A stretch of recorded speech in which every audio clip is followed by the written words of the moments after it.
స్తోత్రములు కలుగునుగాక. గడిచిన దినములన్నీ కూడా 2025వ సంవత్సరము నవంబర్ నెల, ఇక మన జీవితంలో 2026వ సంవత్సరానికి ఒక నెల మాత్రమే ఉన్నది. మరి ఇప్పటి వరకు ఈ 11 నెలలు మరి దేవుడు తన రెక్కల నీడలు మనం భద్రపరిచి ఆరోగ్యమును ఆయుష్ను బలమనిచ్చి మరి విధంగా దేవుని సన్నిధిలో స్తుతించే కృపను దేవుడు మనకు అనుగ్రహించినాడు. ఇది దినము చూడని వారు చాలా మంది ఉన్నారు, కానీ ఏ యోగ్యత లేని, ఏ అర్హత లేని నీకు నాకు దేవుడు యోగ్యతను, అర్హతను, భాగ్యతనిచ్చి మరి ఆయన సన్నిధిలో మరి దేవుని స్తుతించే కృపను దేవుడు అనుగ్రహించిన విధానం బట్టి దేవుడి నామమునకు స్తోత్రం. హల్లెలూయా, హల్లెలూయా. మరి చక్రవర్తి మాస్టర్ గారికి మా ప్రత్యేకమైన వందనాలు తెలియజేసుకుంటున్నాము. సంఘ పెద్దలకు వందనాలండి, స్థిరమైన వారికి వందనాలు, ఎవరి బిడ్డలకి, చిన్న బిడ్డలకి మరి మా దీవులను, మా శిష్యులు తెలియజేసుకుంటూ మరి లేఖన భాగంలో నుండి కొన్ని మాటలు మనము ఈ దినాన్ని ధ్యానం చేసుకుంటాము. ఎక్కువ సమయం కాదు, కానీ క్లుప్తంగానే దినము మన ధర్మేశ్వరిలో వేరే ప్రోగ్రాం ఉన్నది మాకు. త్వరగా అక్కడికి వెళ్ళాలి మేము, అందుకని త్వరగానే పెద్దలు కూడా వచ్చేసాను, కానీ మీరే ఆలస్యంగా వచ్చారు. సరే, వాక్యాలకు వెళ్దాము. ఈ దినము మనకి ఇవ్వనటువంటి అంశము దీనస్థితిలో ఉన్న వారికి నిరీక్షణ అనే అంశం మనకి ఇవ్వబడినది. దేవుని కృప దీనస్థితిలో ఉన్న వారికి నిరీక్షణ. ఎటువంటి అనగా ప్రభు రాక దినాలలో, ఋతువు దినాలలో మనం ఉన్నాము. అంటే క్రిస్మస్ ముందుకు 4 వారాలు, క్రిస్మస్ ముందు 4 వారాలు ఋతువు అంటే రాకడ దినాలు, ప్రభు రాకడ దినాలు. మొదటి ఆదివారము అనగా ఈ రోజు మొదటి ఆదివారము అంటే 4 క్యాండిల్స్ ఉంటాయండి. ఈరోజు ఒక్కొక్క క్యాండిల్ వెలిగిస్తూ ఉంటారండి. అంటే కొన్ని ఆర్థోడాక్స్ చర్చెస్ లో, కొన్ని చర్చెస్ లో క్యాండిల్స్ వెలిగిస్తూ ఈ మొదటి క్యాండిల్ దీనికి నిరీక్షణకు సాదృశ్యముగా ఉన్నది. అంటే దీనస్థితిలో ఉన్నటువంటి వారి ఎవరైతే ఉన్నారో వారికి నిరీక్షణకు సాదృశ్యముగా ఉన్నది మొదటి క్యాండిల్. రెండవ క్యాండిల్ చూస్తే విశ్వాసమునకు సాదృశ్యంగా ఉన్నది, అంటే 2వ వారము. 3వ వారంలో చూస్తే జాయ్ అనగా సంతోషము, సంతోషములకు ఆనందముగా ఉన్నది. ఇక 4వ ఆదివారం వచ్చేసరికి పీస్ అనగా శాంతి, సమాధానము. అంటే ఒక్కొక్క క్యాండిల్ ఒక్కొక్క విధానాన్ని మనకు చూపిస్తూ ఉంటుంది. ఈ క్యాండిల్ ఎవరు అంటే యేసు ప్రభువారే. మన నిరీక్షణకు ఆధారం చేసి, మన విశ్వాసములకు ఆధారం చేసి, మనకు సంతోషానికి కానీ మనకు సమాధానములకు యేసు క్రీస్తే మనకి ఆధారము. కనుక ప్రభు రాకడ దినాలలో మనం ఉన్నాము. కనుక ఈ రాకడ దినాలలో నుండి కొన్ని మాటలు మనము ఈ దినాన మనము ధ్యానం చేస్తుండము. ప్రియ దేవుల నిరీక్షణ లేని వారికి నిరీక్షణ అనగా దేవుని కృప అనుగ్రహించువాడు. ప్రియ దేవులారా, ఈరోజు మనం ఒక వాక్యంలో మనము ధ్యానం చేసుకుంటున్నట్టయితే యెషయా గ్రంథము 11వ అధ్యాయము 1వ వచనము మనము చూసినట్లయితే యెషయా గ్రంథము 11వ అధ్యాయము 1వ వచనము. యెషయి మొద్దు నుండి చిగురు పుట్టును, వాని వేరు నుండి అంకురము ఎదిగి ఫలించును. చల్లటి బిడ్డ చూడండి, మనం చదువుకున్నటువంటి యెషయా వేరు, యెషయి వేరు. వింటున్నారండి? అమ్మాయినారా? స్తోత్రం. హల్లెలూయా, హల్లెలూయా. యెషయి వేరు, యెషయి వేరు. యెషయి ఎవరంటే, యెషయా ఎవరంటే ఈ యెషయా గ్రంథాన్ని రచించిన ఆయన యెషయా ప్రవక్త. ప్రవక్తలలో పెద్ద ప్రవక్త యెషయా. ఈ యెషయి ఎవరండి? యెషయి ఎవరండి? యెషయా వేరు, యెషయి వేరు చెప్తాం కదండి. అక్కడ పదం చూడండి. యెషయా ఎవరంటే మనం చదివిన ప్రవచనం ప్రవచించిన ఆయన యెషయా. యెషయి ఎవరనంటే దావీదు తండ్రి. ఎవరండి? దావీదు తండ్రి యెషయి. ఈ గురించి అమ్మగారు ఒక సందర్భంలో మీకు తెలియజేసే ఉంటారు. ఎందుకంటే యెషయి మొత్తం నుండి ఏం పుడుతుందంటే చిగురు పుడుతుంది అని అంటున్నాడు. ఆలోచన చేయండి. యెషయి మొద్దు అంటే, ఇప్పుడు మనం చూస్తున్నాం, మొద్దు అంటే ఏంటండి? నరికివేసిన చెట్టుని ఏమంటారు? మొద్దు అంటారు. దానికి చిగురు ఉండదా? ఉన్నా కానీ అదేముండదు, ఫలము అనేది ఉండదు ప్రియమిరా. అంటే చూడండి, యెషయా చెట్టు నరికివేయబడినది. ఎప్పుడు అనంటే ఈ యెషయా కాలం వేరు, యెషయా కాలం వేరు. అమ్మా, ప్రవచనాలు ప్రవచించిన యెషయా వేరు, ఎవరి గురించి అయితే ప్రవచిస్తున్నాడో ఆ యెషయా వేరు. వీళ్ళిద్దరూ సమకాలీనులు కాదండి, వేరు వేరు కాలంలో వారు నివాసం ఉన్నటువంటి వారు. యెషయా ఎవరంటే దావీదు తండ్రి, అనగా దావీదు కాలంలో ఉన్నటువంటి వాడు యెషయా. అంటే బోయజు, సల్మాను వారి కుమారుడే. బోయజు కుమారుడు సల్మాను, సల్మాను కుమారుడు యెషయా, యెషయా కుమారుడు దావీదు. ఈ వంశవళిగా మనం చూస్తూ ఉంటున్నామండి. అయితే ఆలోచించండి, ఈ యెషయా ఎవరనంటే సన్హెద్రిన్ సభలో ఒక ప్రథమమైనటువంటి వ్యక్తి, ప్రాముఖ్యమైనటువంటి వ్యక్తి. హల్లెలూయా. ఉన్నతమైన హోదా కలిగిన వాడు. అనగా ఒక విధంగా చెప్పండి, రాజ్యసభలో కానీ లేకపోతే పార్లమెంట్ లో కానీ ఒక ఉన్నతమైనటువంటి హోదా కలిగిన వ్యక్తి యెషయా. ఈయనకి 80 కుమారులను ఒక సందర్భంలో, 7 కుమారులని మరొక సందర్భంలో ఇవ్వబడినది. సరే, ఎంతమంది కుమారులు కాదు కానీ ఈయన 7 అంటే ఒక ధనవంతుడై ఉన్నాడు, ఒక ఉన్నతమైన హోదా కలిగినటువంటి వాడు ఉన్నాడు. అంత మాత్రమే కదండి, యాకోబులో నక్షత్రం ఉదయించును, రాజధానము అతని నుండి తొలగిపోదు అని యోధాల గురించి యాకోబు ప్రవచించాడు. అనగా యోధ గోత్రముల నుండి రాజ్య పరిపాలన చేయవలసిన వాడు. ఆ యోధ గోత్రికులు ఎవరంటే ఈ యెషయా కుమారుడు దావీదు యోధ గోత్రానికి చెందినవాడు. అంటే ఈ యోధ అంటే ఈ యెషయా చెట్టు ఏ విధంగా ఉన్నదంటే ఫలభరితముగాను శోభాయమానంగా ఉన్నదండి. హల్లెలూయా, హల్లెలూయా. అంటే ఫలభరితముగాను శోభాయమానంగా ఉన్నటువంటి ఒక రోజు ఈ చెట్టు నరికివేయబడినది. అమ్మాయినారా, నరికివేయబడినది. కారణము ఏమిటి? ఒక చెట్టు మనం నరికేసామంటే ఎన్నో కారణాలు ఉంటాయి మనకి. మన ఇంట్లో లేకపోతే చెత్త ఎక్కడ పడుతుందని, లేకపోతే అది చెట్టు పడిపోతున్నాను, ఏదో ఎన్నో రకాలుగా ఎన్నో నరికిపడడానికి గల కారణం మనం చూస్తుంటాము. యెషయా చెట్టు కూడా నరకబడడానికి కొన్ని కారణాలు ఉన్నాయి ప్రియులారా. ఏంటి కారణము? ఈ యెషయా చెట్టు చక్కగా శోభాయమానంగా ఉన్నది. దావీదు కుమారుడు సొలొమోను కుమారుడు రెహబాము, వీళ్ళందరూ కూడా చక్కగా పరిపాలన చేసుకుంటూ వస్తున్నారండి. దగ్గర 19 మంది రాజులు పరిపాలన చేశారు. వారిలో యెహోషాపాతు ఉన్నాడు, వారిలో ఇంకా హిజ్కియా ఉన్నాడు, మనష్షే ఉన్నాడు, చాలా మంది రాజులు ఉన్నారు. వారు గొప్ప గొప్ప వారని వారు ఉజ్జియా ఉన్నారు, ఆసా ఉన్నాడు. వీళ్ళందరూ కూడా యోధ రాజుల్లో చక్కని పరిపాలన చేసే రాజుల్లో గొప్ప గొప్ప వారు ఉన్నారు. అయితే ఆఖరి రాజు అయినటువంటి వాడు ఎవరునంటే యెహోయాకీము, అతని కుమారుడు యెకన్యా. ఆఖరి రాజు యెకన్యా అండి. అంటే ఆలోచించండి, హిజ్కియా వరకు, మనష్షే వరకు ఇంకొక రాజు ఉన్నాడండి, ఆయన వరకు కూడా చక్కగా పరిపాలన అనేది జరిగిందండి. మంచి పరిపాలన జరిగింది. కానీ ఇంకా రాను ఎట్లా ఉన్నదంటే దేవునికి విరుద్ధమైన పనులు చేశారు, చర్యలు దుర్మార్గమైన కార్యాలను చేశారు. దేవునికి విరుద్ధమైన పనులు చేయడం ద్వారా ఏమైపోయిందంటే ఆ చెట్టు నరికివేయబడినది. అంటే నరికివేయబడిన నరకడం కాదు కానీ బబులోను చెర, అశ్షూరు చెర, కల్దీయుల చెర, రోమన్ చెరకి వెళ్ళిపోయారండి ఇశ్రాయేలు ప్రజలు. హల్లెలూయా, హల్లెలూయా. అంటే ఆలోచించండి, చూద్దాం. ఇర్మియా గ్రంథము 23వ అధ్యాయము, ఇర్మియా గ్రంథము 22వ అధ్యాయము 21వ వచనము.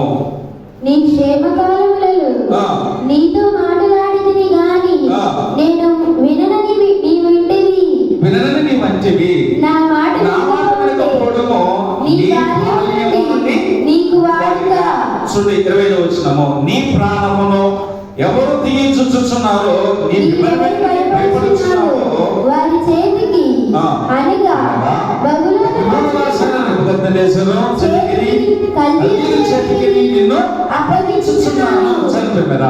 ఇక తెలియజేస్తారు. క్షమకాలంలో యెషయా, ఇర్మియా ఇంకా అనేక మంది ప్రవక్తలు ప్రవచించారు. ఏమనంటే, అయ్యా మీరు దేవుడి దృష్టిలో దుర్మార్గమైన పనులు చేస్తారు, దేవుడికి విరోధమైన పనులు చేస్తారు, దేవుడి దృష్టిలో చెడ్డ కార్యక్రమాలు చేస్తారు, అనేక మందిని బాధ పెట్టుతున్నారు. ఈ ఇర్మియా గ్రంథము 22 మొత్తం చదివితే మనకు అర్థమవుతుంది. తల్లిదండ్రులైన వారిని బాధ పెట్టడము, విధవరాని వారిని బాధ పెట్టడము, దిక్కులేని వారిని బాధ పెట్టడము, వారిని శ్రమ పెట్టడము, వారిని హింసించడము, అనేకమైన బాధలు పెడుతున్నారు. కనుకనే ఇర్మియా, యెషయా వీరు ప్రవచించారు. ఏమనంటే, అయ్యా మీరు దేవుని ప్రజల్ని శ్రమ పెడుతున్నారు, జాగ్రత్త, దేవుడు ఉగ్రత మీ మీదకి రాబోతుంది, మీకు క్షమకాలం నేను మీతో మాట్లాడుతుంది, కానీ మీరు వినంటే ఏమండి క్షేమం చెప్పండి. అన్ని సంతోషంగా మనం దేవుడు మాట్లాడతామా? చెప్పండి. ఎప్పుడంటే ఏమి లేకపోతే అప్పుడు దేవుడు మనకి గుర్తొస్తాడు. ఇప్పుడు అట్లాగేనండి, చక్కగా శోభాయం అనుకున్నది యెషయా చెట్టు, కానీ ఇక రాను రాను యెహోయాకీను యెకన్యా అని వారు చేసేది దేవుని దృష్టిలో బహు ఘోరమైన పాప కార్యములు చేశారు. దాని ఫలితము ఏమిటి అని అంటే ప్రియులారా, ఇశ్రాయేలు ప్రజలు అశ్షూరు చెర, బబులోను చెర, ఇంకా కల్దీలు చెర, రోమా చెర, ఒకదాని తర్వాత ఒకటి ఎన్నో చెరలు వారు అనుభవించారు. ఇంకో మాట మీకు తెలియచేయాలని నేను ప్రేమగా ఆలోచించండి. చూడండి, కీర్తన గ్రంథంలో 89వ దావీదు కీర్తనలో ఒక వాగ్దానం చేస్తున్నాడు దావీదుకి. ఏమిటి వాగ్దానం చేస్తాడంటే, దావీదుకి వాగ్దానం చేస్తాడు దేవుడు. ఏమని వాగ్దానం చేస్తాడంటే చూద్దాం. 89వ దావీదు కీర్తన 34వ చరణము. నా నిబంధనను నేను రద్దుపరచను, నా పెదవుల గుండా బయలు వెళ్ళిన మాటలను మార్చను. అతని సంతానము శాశ్వతముగా ఉండుననియు, అతని సింహాసనము సూర్యుడున్నంత కాలము నా సన్నిధిని ఉండుననియు, చంద్రుడున్నంత కాలము అది నిలిచిననియు, మిట్ట నుండి సాక్షి నమ్మకముగా ఉండునట్లు అది స్థిరపరచబడిననియు, నా పరిశుద్ధత తోడని నేను ప్రణాళిక చేస్తుంది, దానితో నేను గమనించను కదా. ఇక్కడ తెలియచేసిన అర్థం ఏంటంటే, దావీదుకు వాగ్దానం చేస్తాడు దేవుడు. ఏమని వాగ్దానం చేస్తాడంటే, నీ రాజ్యము నేను స్థిరపరచదను, ఇంకా నా నిబంధన నీ జీవితంలో స్థిరపరచదు అన్నారండి. హల్లెలూయా, హల్లెలూయా. అంటే దావీదు జీవితంలో తన రాజ్యం ఏం చేస్తాడు? దేవుడు స్థిరపరిచాడు. హల్లెలూయా. ఇక దాన్ని చూడు, చంద్రుడున్నంత కాలము, సూర్యుడున్నంత కాలము నువ్వు సింహాసనం ఉంటావు, ఎవరు కూడా నిన్ను తీసివేయలేరు అని దేవుడు దావీదుకి వాగ్దానం ఇచ్చాడు. హల్లెలూయా. వాగ్దానం ఇచ్చిన వాడు ఆయనే నెరవేర్చువాడు. ఆయన మాట తప్పేవాడు మాత్రము కాదు. మనుషులైతే అబద్ధం ఆడతారు, కానీ దేవుడు మాత్రము మాట తప్పేవాడు కాదు. హల్లెలూయా, హల్లెలూయా. ఆ దావీదుకి ఇచ్చిన వాగ్దానాన్ని బట్టి ఒక విధంగా చెప్పండి, సొలొమోను దేవుని దృష్టిలో ఘోరమైన పాపం చేశాడు. సొలొమోను శిక్షించాలి, కానీ దావీదుకి ఇచ్చిన వాగ్దానం బట్టి ఏమండి, దావీదును బట్టి ఈ రాజ్యాన్ని నేను స్థిరపరుస్తున్నా. దావీదును బట్టి అని ఏ రాజు పరిపాలన చేస్తున్నా కానీ దావీదును బట్టి అనేసరికి ఈ చివరి రాజు వచ్చేసరికి యెకన్యా, యెహోయాకీము, ఇంకా కొన్యా ఈ రాజులందరూ కూడా ఏం చేస్తారంటే ఏం చేసినా కానీ దావీదును బట్టి మా రాజ్యం మాకు స్థిరపరది అని అనుకున్నారు. ఏమండి, మనం కూడా రండి, దేవుడు వాగ్దానం ఇచ్చాడు మనకి, నూతన సంవత్సరం మనకి వాగ్దానం ఇచ్చాడు. ఈ వాగ్దానం ఇచ్చాడు కనుక ఏ ప్రాబ్లం లేదు. ఈ సంవత్సరం అంతా కూడా దేవుడి కృప మన మీద ఉంటుందంటే ఎక్కడుందండి? ఏమండి, మన దేవుడికి దుర్మార్గమైన పనులు చేస్తే, దేవుడికి విరోధమైన పనులు చేస్తే దేవుడి కృప ఇచ్చిన వాగ్దానం మన జీవితం ఉన్నదా?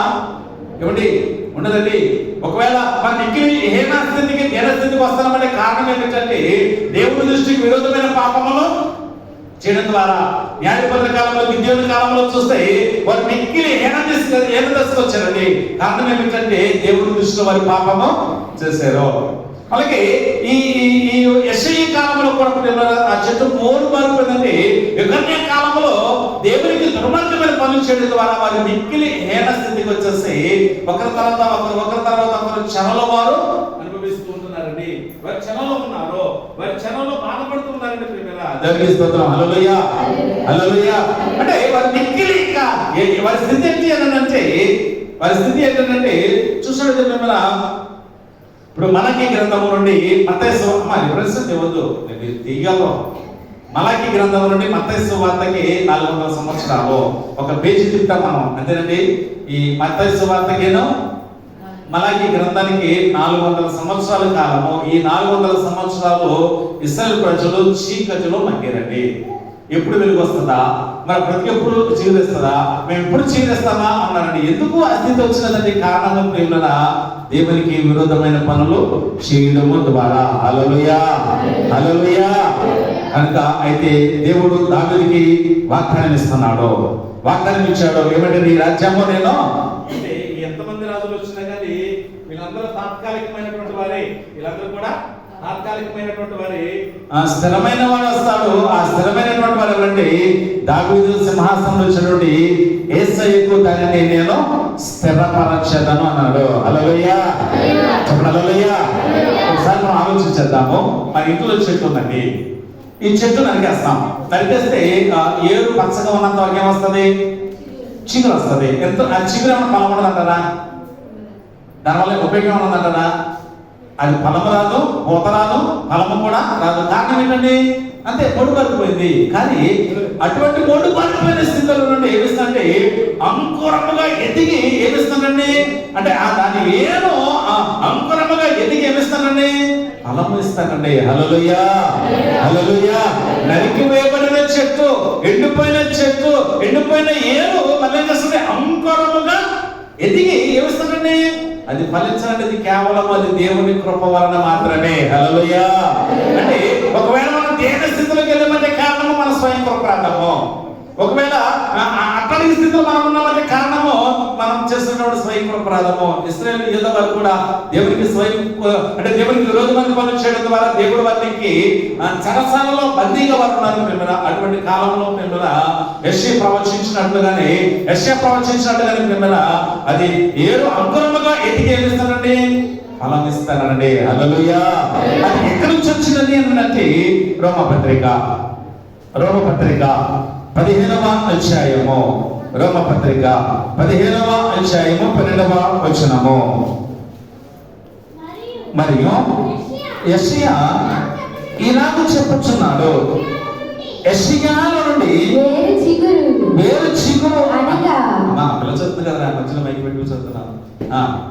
అమ్మ ఒకటే, ఫస్ట్ ఎవరు చదివితే వారికి చదవండి, మధ్యలో డిస్టర్బ్ చేయమంటే.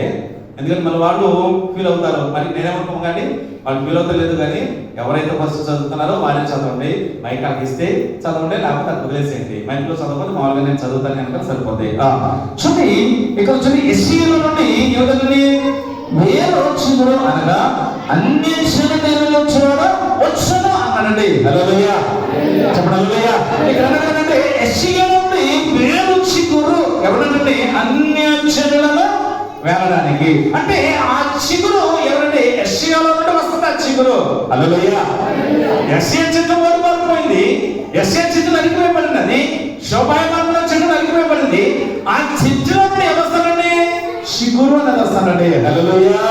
ఆ చిగురు ఎవరున్నానంటే అదే రోమపత్రిక 1వ అధ్యాయము 5వ వచనము అనగా నేను చదువుతాను. ఎక్కడ నుంచి అనంటే అప్పుడు మీరు కంటున్నామండి. రోమపత్రిక 1వ అధ్యాయము 5వ వచనం ఎక్కడ నుంచి అనంటే చూడండి, యేసుక్రీస్తు దొరికిందండి. చదవండి. యేసుక్రీస్తు శరీరమును బట్టి దావీదు సంతానముగాను మృతులలో నుండి పునరుద్ధానుడైన పరిశుద్ధమైన ఆత్మను బట్టి దేవుని కుమారుడుగాను ప్రభావముతో నిరూపించబడెను. హల్లెలూయా, హల్లెలూయా, హల్లెలూయా. యేసుక్రీస్తు శరీరమును బట్టి దావీదు సంతానములో. హల్లెలూయా, చెప్పండి హల్లెలూయా. అంటే యెషయా ముందు నుండి చిగురు వస్తుంది. ఆ చిగురు ఎవరంటే యేసుక్రీస్తు శరీరమును బట్టి దావీదు సంతానములో పుట్టినటువంటి వాడు. అందుకని యేసుక్రీస్తు వంశానికి వచ్చేసరికి దావీదు కుమారుడు యేసుక్రీస్తు అంటున్నాడండి. హల్లెలూయా. ఇప్పుడు ఒక కుటుంబత్తమయ్యి ఎక్కడ కూర్చున్నాడు? దోమ పక్కన కూర్చున్నాడు. ఆ మార్గం కూడా అతను ఎవరో యేసు ప్రభువు. ఎవరాడు కుటుంబత్తమయ్యి? దావీదు కుమారుడా, నన్ను కరుణించమని కేకలు చేశాడు. హల్లెలూయా. దావీదు కుమారుడు ఎవరు? సొలొమోను. దావీదు కుమారుడు సొలొమోను. మరి దావీదు యేసుక్రీస్తు దిగాడండి అంటే దావీదు సంతానములో శరీరమును బట్టి దావీదు సంతానంలో పుట్టాడు ఆయన. అందుకని ఆయన కూడా ఎవరంటే దావీదు కుమారుడే. అందుకని దావీదు కుమారుడు నన్ను దాటిపోవద్దని గుడ్డి భర్తమై గట్టిగా కేకలు వేసినప్పుడు ప్రేమల యేసు ప్రభువారు ఏం చేసింది? గుడ్డి భర్తమైని బాగు చేసినట్టుగా మనం చూస్తున్నాము. దేవునికి స్తోత్రం. హల్లెలూయా. అంటే నిరీక్షణ లేని కాలంలో దేవుడు ఏం చేస్తాడో తెలుసా? మనకి నిరీక్షణ. ఒకవేళ మనం దేవ స్థితిలో ఉన్నప్పుడు మనకి ఏమిస్తానంటే ఒక ఉన్నతమైన స్థితిని ఇవ్వడానికి ఆయన ఎవరైనా సిద్ధం ఉన్నాడు. కానీ మనం ఏంటంటే నిరీక్షణ కలిగినటువంటి వారిగా మనం ఉండాలి. నిరీక్షణ ఎదురు చూసే వారిగా మనం ఉండాలి. అంటే మన జీవితంలో దేవుడు కార్యాలను చేస్తారనే నిరీక్షణతో విశ్వాసంతో ఎదురు చూస్తే తప్పక దేవుడు మన జీవితంలో మన విశ్వాసం మనకు మన నిరీక్షణతో దేవుడు తప్పక ప్రతిఫలం అనేది ఇస్తాడు. హల్లెలూయా. కనుక 400 సంవత్సరాలు విశ్వాసముతో నిరీక్షణతో ఎదురు చూశాడు. మెస్సీయ వస్తాడు, మెస్సీయ వస్తాడు, మెస్సీయ వస్తాడు, దావీదు కుమారుడైనటువంటి యేసుక్రీస్తు వస్తాడు అని నిరీక్షణతో ఎదురు చూసినప్పుడు మిమ్మల్ని యేసుక్రీస్తు దావీదు శరీరములో ఉన్నటువంటి వాడిగా ఉండి ఆయన వచ్చాడు. ప్రేమల వచ్చి రాజుగా ఈ లోకానికి వచ్చాడు మనం